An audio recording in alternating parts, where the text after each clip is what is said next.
All right, so for me, I believe it's going to be that we've been talking on here lately about overrated coaches and stuff, and I had a guy that I got brought up that I was thinking about maybe this is it, but I was kind of letting him pass.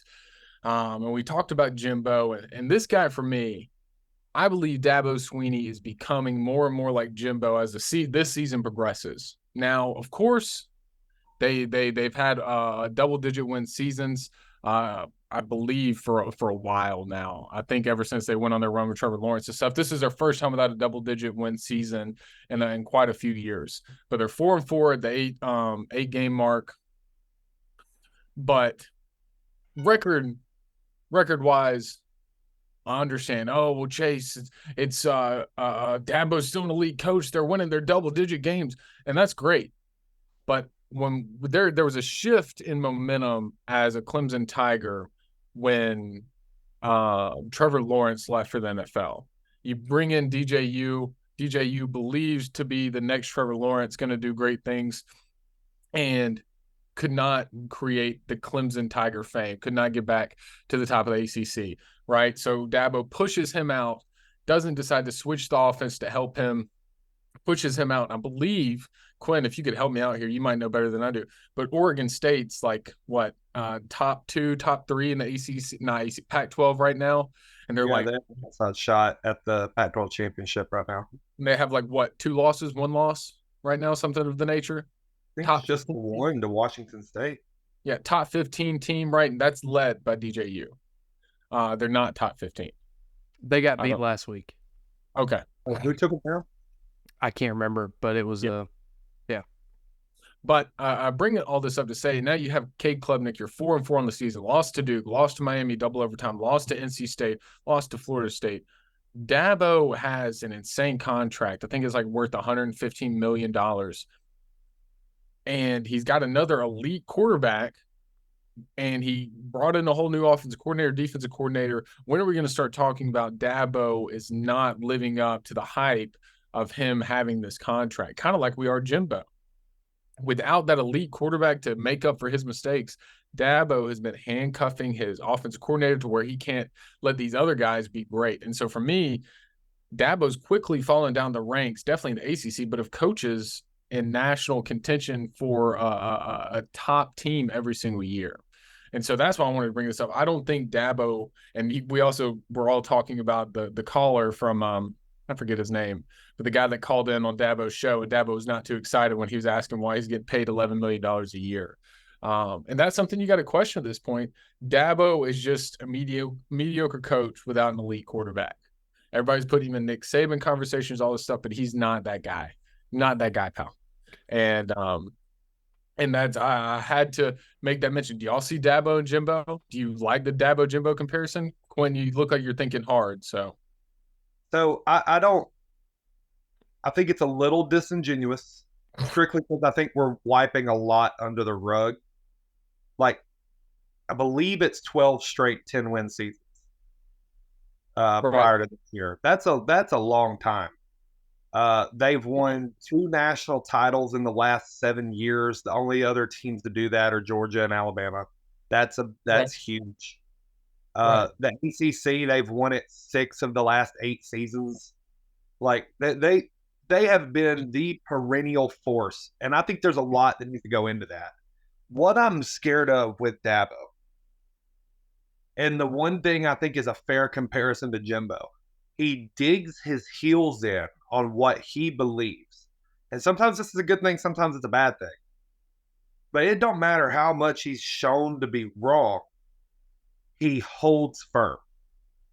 Transfer portal is something he is so against.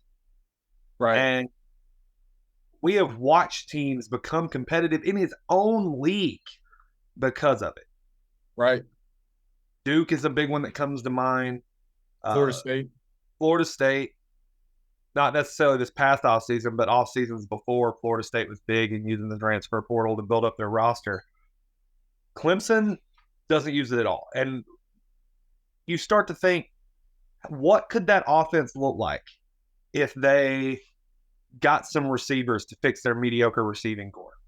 Right. They would have been out there to grab. You just chose not to get them. I mean, I think it's worth noting. I don't know if a lot of people know this. Clemson's currently sitting at 4-4. They still have games with North Carolina and Notre Dame, South Carolina and Georgia Tech. Maybe Yep. is the fourth one. All all right, four. so we watched Georgia Tech beat up a bunch of teams. Notre Dame, I think, is a better football team than Clemson. Period. North Carolina should beat Clemson. I mean, we're talking about a Clemson team that if they don't watch themselves, they could very easily miss a bowl game. Right. A team that has won double-digit seasons for 12 straight years. Now, I'm not on the board, or I'm not on the train of like fire Dabo Sweeney because of this season. I think that's crazy. Right. But I definitely think it shows that like he needs to give up on this whole transfer portal thing and start utilizing the tools that are there for him to use, because everyone else is using them. And when you're playing with one arm tied behind your back, pretty difficult to win. Yeah, you bring up the transfer portal, and so I decided to look up the stats from this year when discussing Clemson and the transfer portal. They only had one player transfer in. Quarterback Hunter Johnson from Northwestern transferred into Clemson. They had 11 people transfer out. That's not a good ratio. Typically, you see teams in the transfer portal have kind of a balanced attack whenever it comes to the transfer portal. You've got 5 transferring out.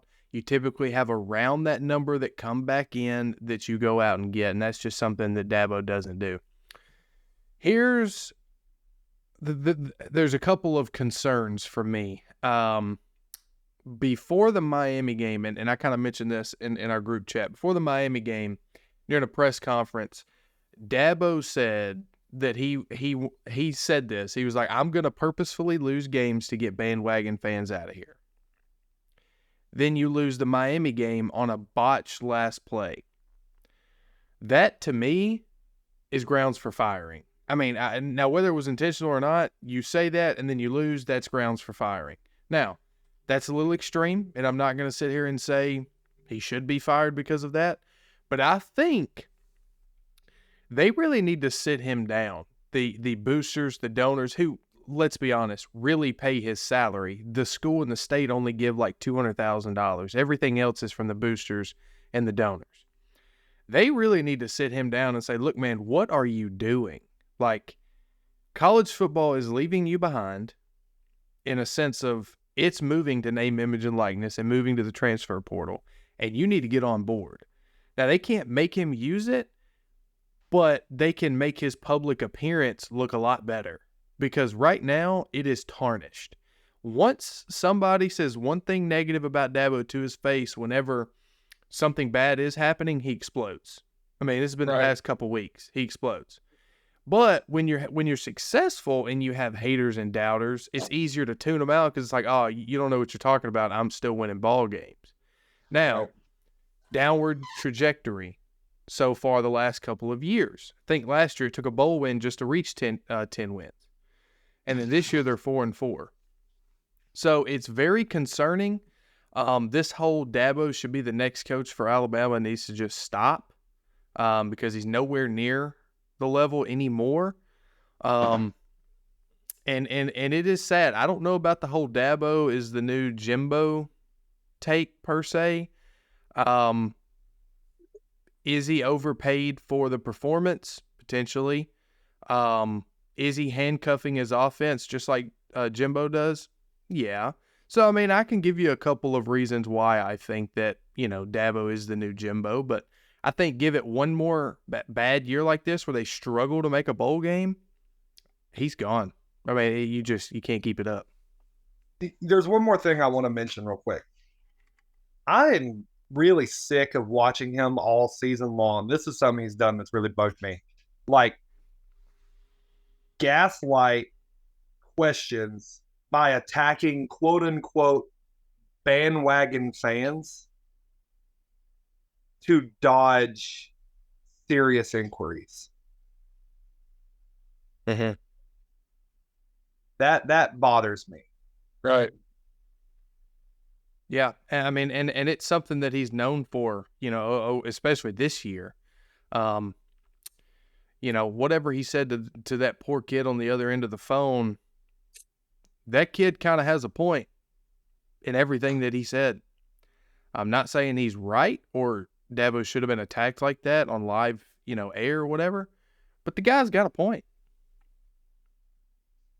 Yeah, I mean that the reason I bring this up, like Dabo with the Jimbo thing, is not like, again, I don't think he should be fired based upon this one season. It's just more about he is he just is not changing with the game to help his team win, and that's just the simplest fact. And so when you're getting paid that amount of money, you're getting paid Nick Saban money, who's won 7 championships. You got to do things that are going to put your team in the threshold to win. There we go. Little box thing.